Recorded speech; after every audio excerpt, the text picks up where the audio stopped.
Hey guys, my name is Kaleb Crabtree, and I'm the youth and young adult pastor at Grace Fellowship Church. And we're so glad that you decided to click on this video. I pray that this message will be a blessing to you, that it'll encourage you in some way, and that it'll challenge you in your walk with Jesus. I hope you guys have an awesome time watching it.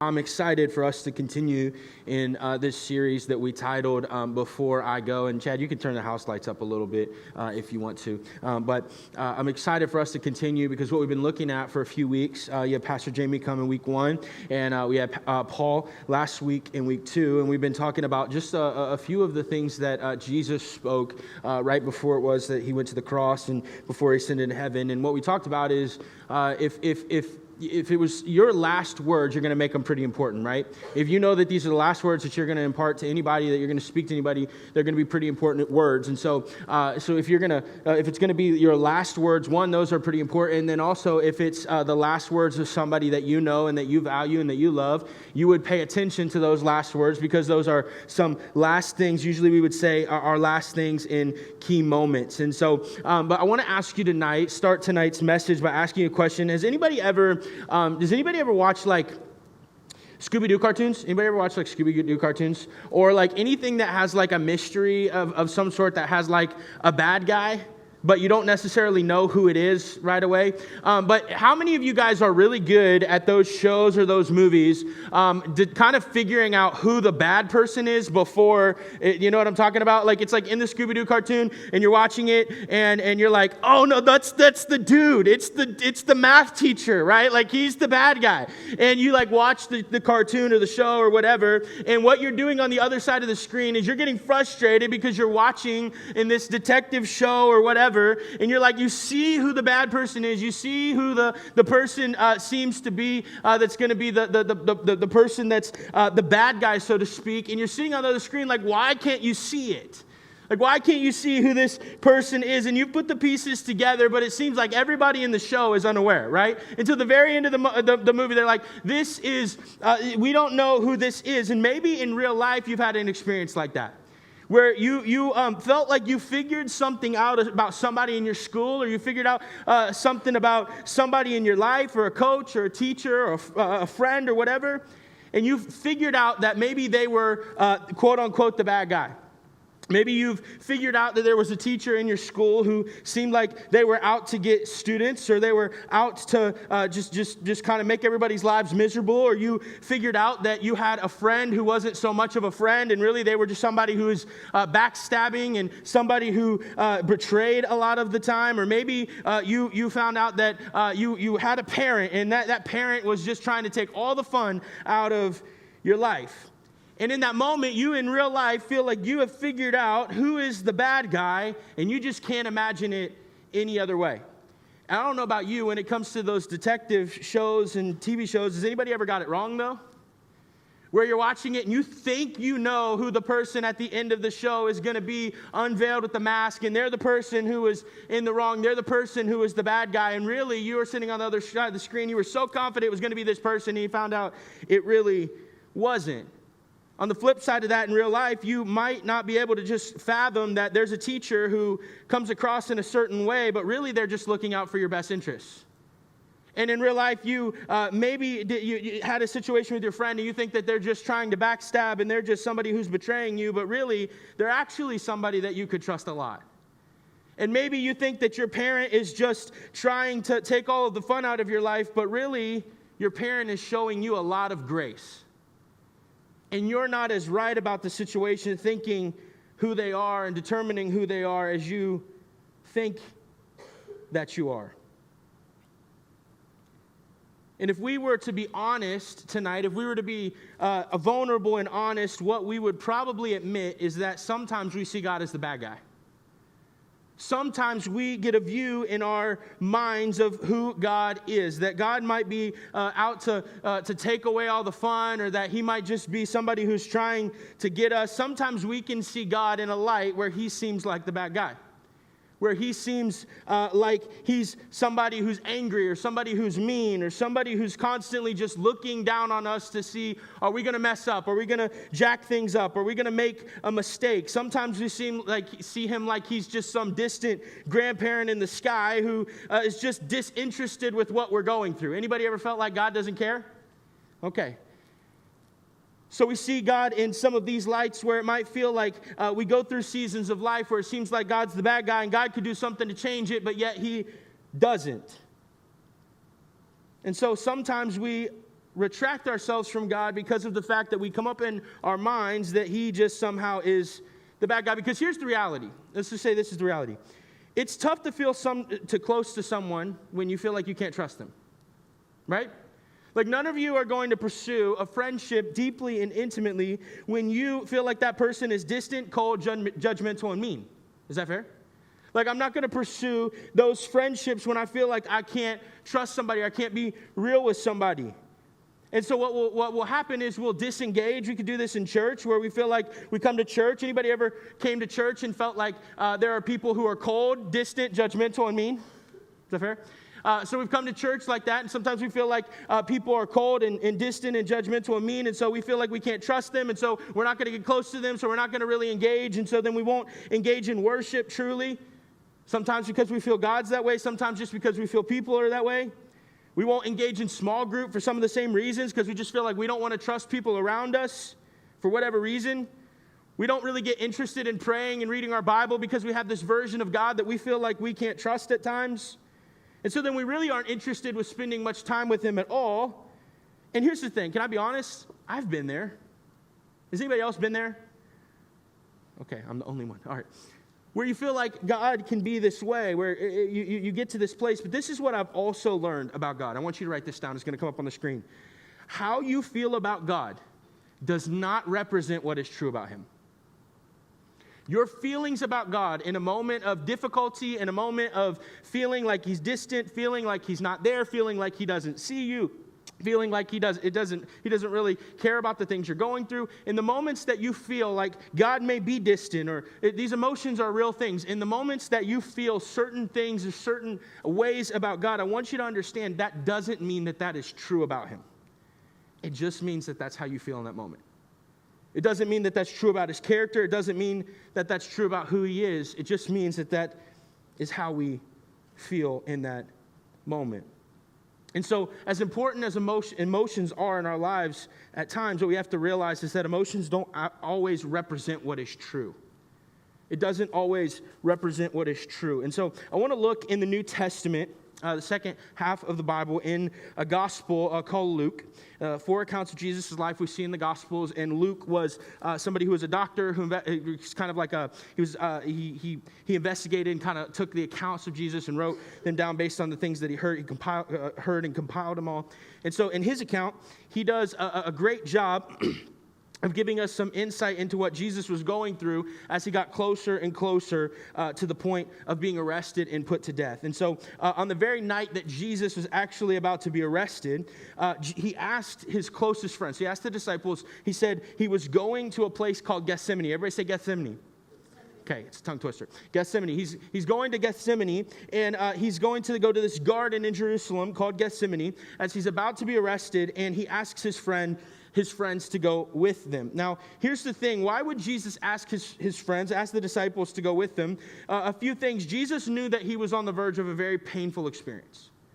Like, Jesus knew what he was about to walk into. Jesus knew what he was about to experience. Jesus knew the weight of the pain of what he was about to walk into. It wasn't like he didn't understand all that he was going to face and experience. He knew all the pain that he was going to experience as he ultimately went to his arrest, as he ultimately went to the cross for your sins and for my sins, right? And so he knew the verge of the pain that he was about to experience. And here's the thing. When Jesus understood the pain that he was about to experience, you want to know what his first response was? I want to go talk to my dad about it.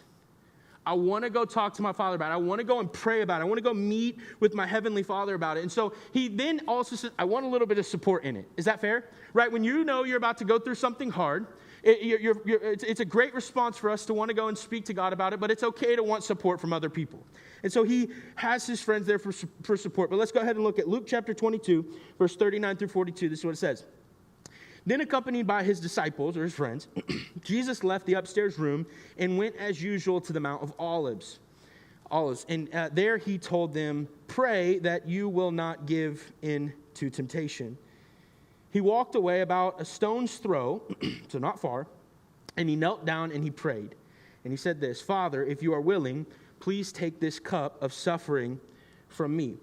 Now what we see is Jesus being honest, we see him being vulnerable, we see him being transparent, we see him being open and honest with his friends, open and honest with the disciples, open and honest with God about all that it is in this moment. We see in true Jesus fashion a very vulnerable, humble moment. And as we talk about Jesus, what we need to understand, a lot of times when we talk about Jesus, we think about the God side of Jesus, but we don't always think about the man side of Jesus.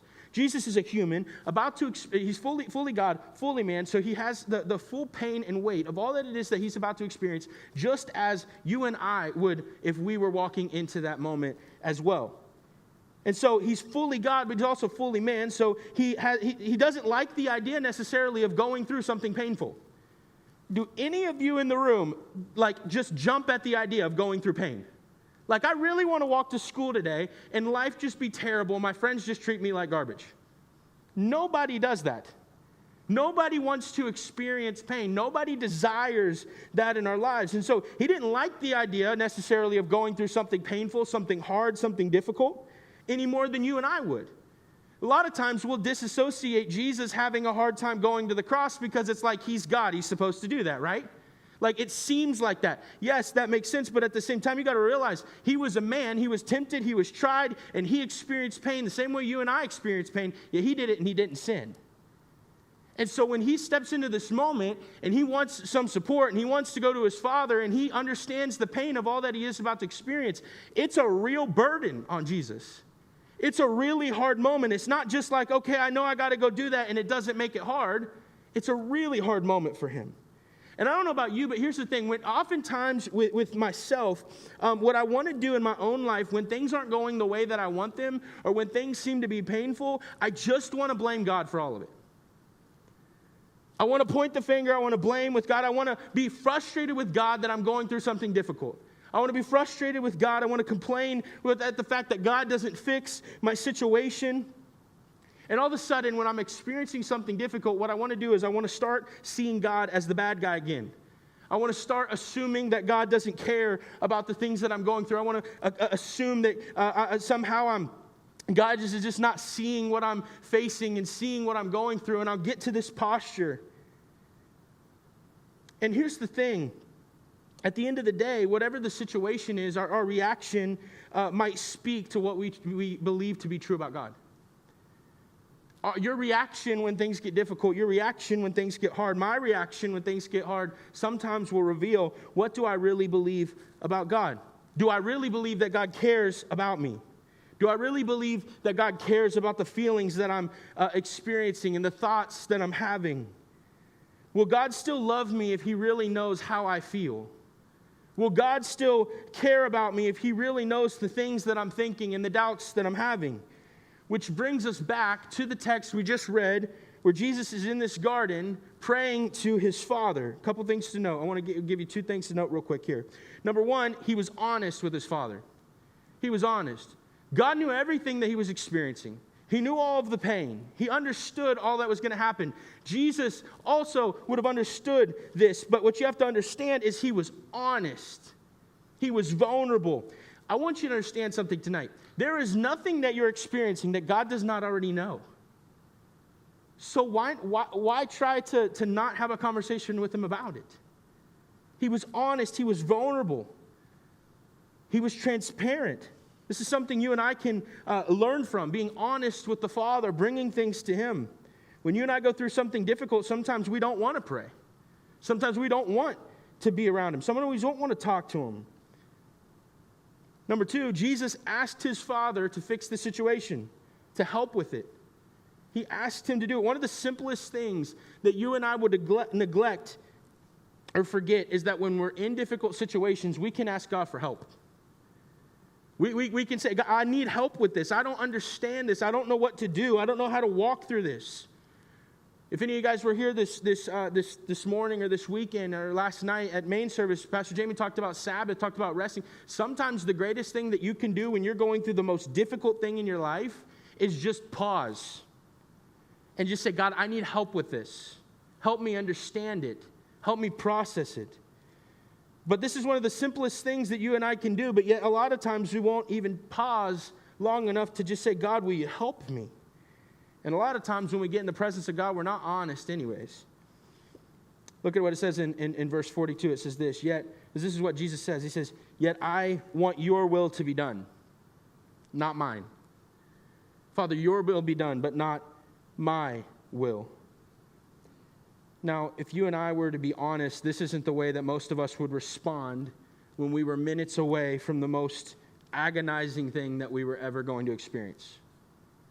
Jesus is just minutes away from his betrayal. He's just minutes away from being betrayed by a friend, by a disciple. He's just minutes away from his arrest. He's just minutes away from agonizing torture for something that he never did, but something that you and I did. He's just moments away from that. And the statement that he makes in his prayer to his dad is, Father, I trust you no matter what. I trust you no matter what happens. Here's the thing, that doesn't make sense because none of us would respond that way. Nobody responds that way. Outside of him being the Son of God, he says, I trust you no matter what happens. Because here's the thing, that doesn't make sense unless Jesus knew something about God that you and I might have a hard time believing and trusting in. Maybe Jesus believed that even when the circumstances didn't make sense, his Father was still with him. Maybe he understood that even when he felt overwhelmed and even though he could be overcome by fear, he still understood that his Father was step in step with him and he wasn't away and he didn't leave him or isolate him or not care. Maybe when it seemed like the situation was too much for him to bear, he realized that his Father was with him. Maybe when he realized that it was going to be a terrible thing that he was going to experience and the most pain that he was ever going to have to face, he realized, my Father is with me. Maybe he believed something about God that you and I just have a hard time believing at times. And that is that God is with us no matter what. Even with all of it happen, write this down. Jesus chose to trust what he knew to be true about God. He chose to trust that God would never leave his side. He chose to trust in his Father. Write this down as well. It takes an extraordinary amount of trust in God to face extraordinarily difficult circumstances. You and I can't go through difficult things without trusting God and get out on the other side in a very good place. It takes extraordinary trust in God to face extraordinarily difficult circumstances. And can I say this? Like, if you think about the most difficult thing that you've ever had to face in your entire life, if you think about the most terrible thing that you would ever have to experience, the most terrible thing that you've experienced to this point, or the most terrible thing that you may ever have to experience, can you and I understand that it doesn't scratch the surface of what Jesus was about to face? And the most hard thing that anybody could ever do, do you realize that Jesus is taking that upon him on that moment?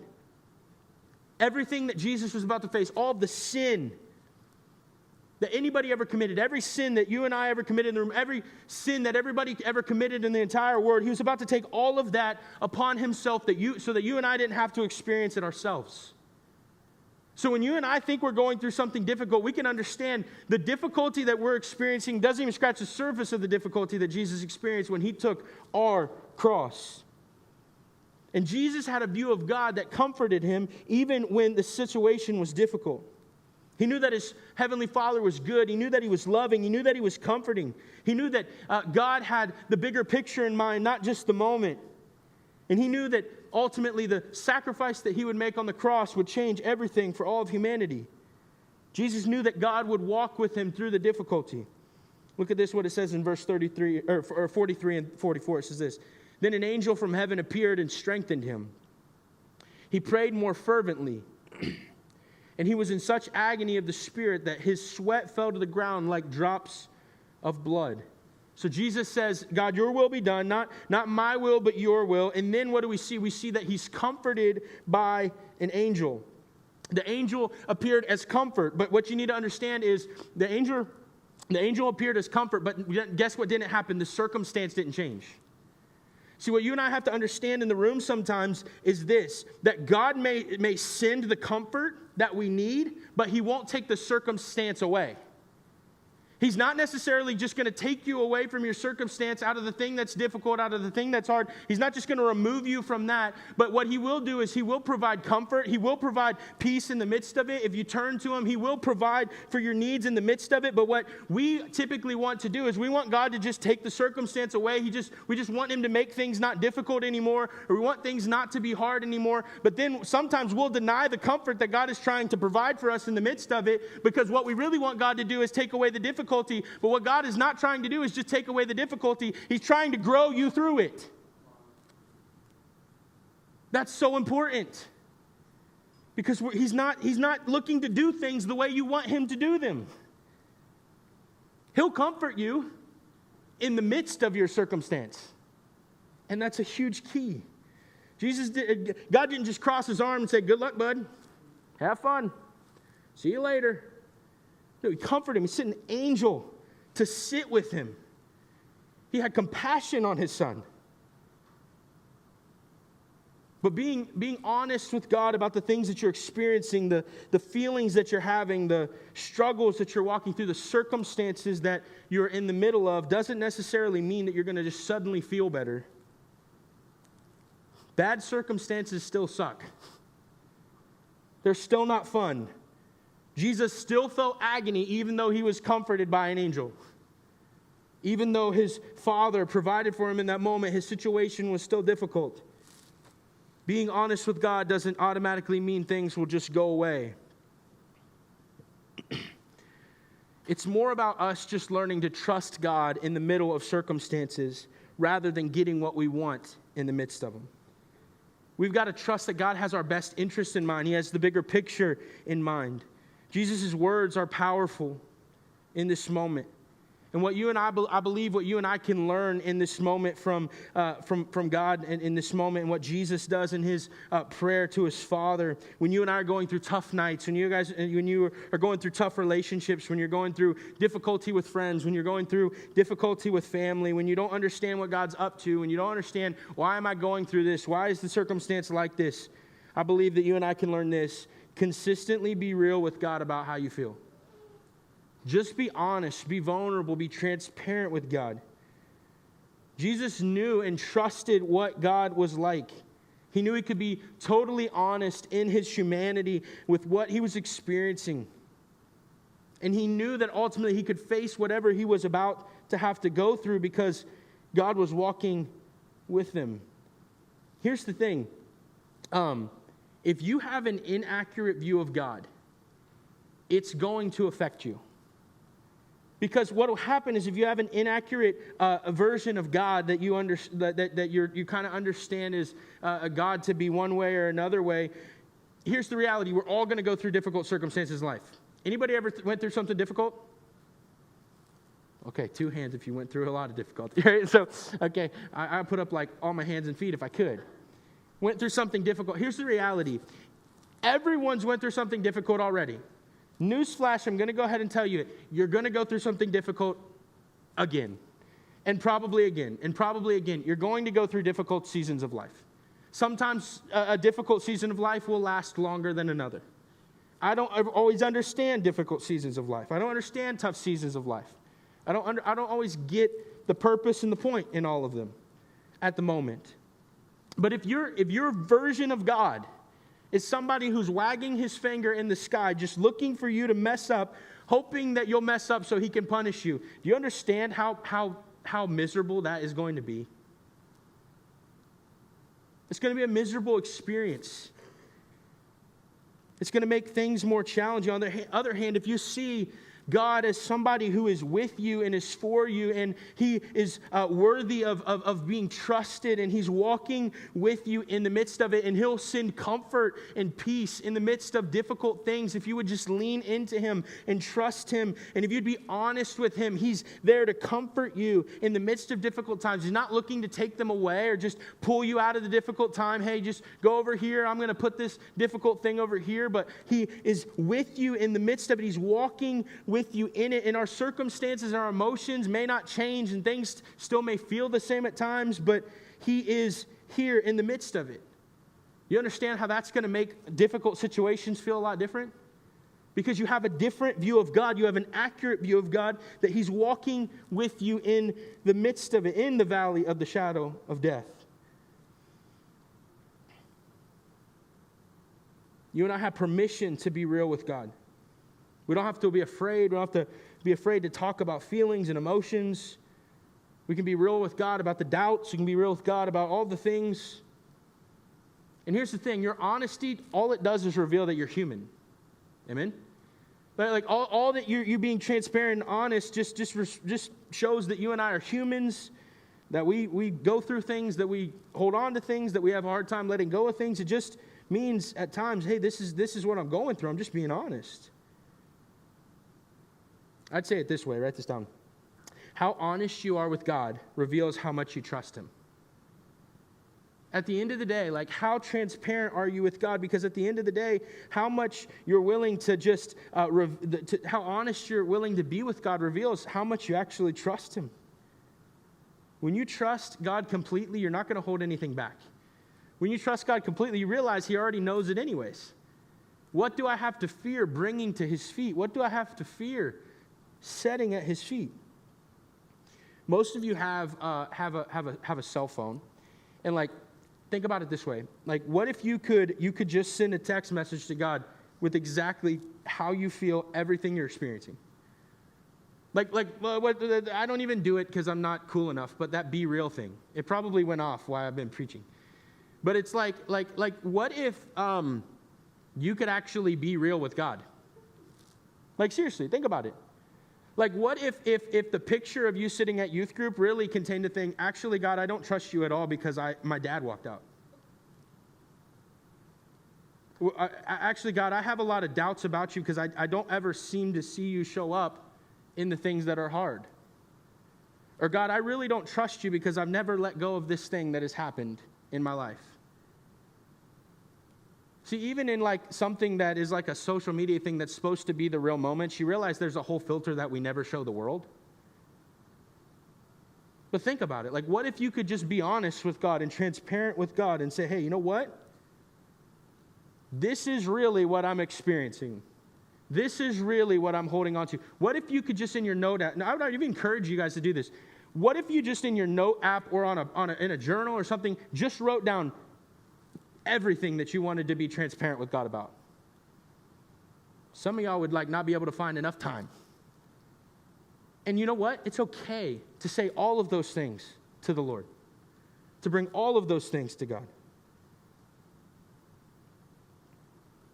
When we're being honest with God, it creates an opportunity for us to see God in ways that we may not otherwise. If we're not being honest with God, there are things that we may not even really be able to see. I would say it this way, and it's not going to pop up on the screen, but maybe you want to take note of it. There are certain things about God that you're only going to see in your vulnerability with Him. There's some people that never see certain things and aspects about the character of God because they never take the step of just being vulnerable with Him about what they're going through. God is faithful, He's loving, He's close, He's near. But just like any relationship, it grows deeper and stronger with connection and with intimacy of being with one another and caring for one another and being honest and vulnerable and real.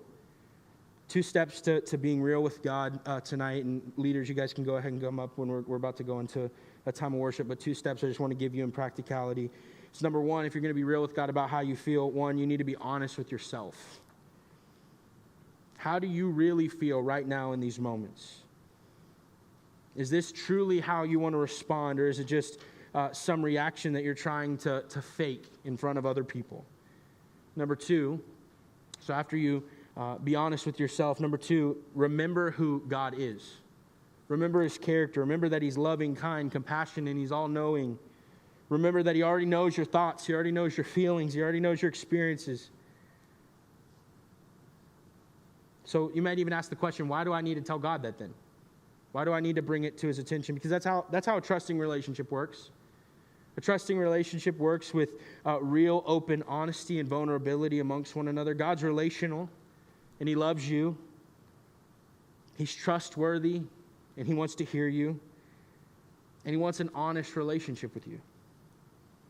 We don't always know what God's up to and how things are going to work out. And some of you may be sitting in your seats and you're like, I'm going through a really difficult circumstance. I'm experiencing some really hard stuff.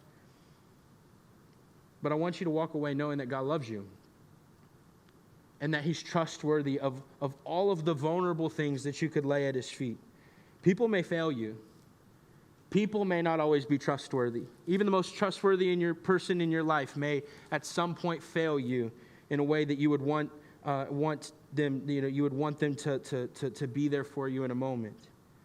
But you can trust that God is going to consistently be the same yesterday, today, and forever. He's consistently going to be there. He's consistently going to be in this moment. And you can consistently be real with him about the things that you're experiencing, the things that you're feeling. And he wants to know what you're going through. We're going to go into one more time of worship. I'm going to ask Chad to bring the house lights down, and we're going to go into a time of worship, just reflective.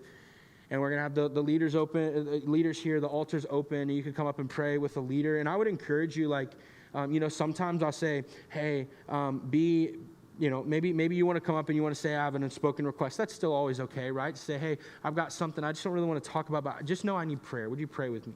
I'm going through something, but I don't really want to talk about it yet. That's okay. That's okay to still do, but I would encourage you that every single one of these leaders up here wants to love you, wants to care for you, wants to be able to be a place where you can be vulnerable, be transparent, be honest, be prayed for. Some of the most difficult things that you're walking through in your life, I'll be honest, some of the most difficult things that I've ever walked through in my life, when I finally got the vulnerability to talk to somebody about them, first of all, be vulnerable and talk to God, but then be vulnerable and talk to a person, that changed so much. And I believe probably everyone would have similar testimony up here to say, once I got vulnerable, that got help. But this is what I want to encourage you to do. 1, come up and pray with a leader. But then 2, I want you, if you have a phone, pull out your phone. I'm not going to give you very much permission to do this in youth group because some of y'all text while I'm talking, and I don't like that. But I want you to pull out your notes app if you have a phone. And if you don't have a phone with you, it's okay. You can just in this moment pray or whatever. Or maybe when you get home, maybe you want to journal. But I want you to pull out your notes app in your phone. And we've got, we're going to have a song of worship. And what I want you to do is just type out honesty and vulnerability to God about how you feel. Maybe you won't even be able to get it all down in a 5-minute song or however long it is. But would you just take a moment, sit at the altar, sit at your seat, worship and stand, whatever you want to do, but take out your note app and just be honest and vulnerable with God. There's nothing that you could type that he doesn't know. So let's take a moment as we stand, as we worship, as we sit in our seats, and let's just be vulnerable with God for a few minutes. And if you need to come up and pray with the leader, please do that.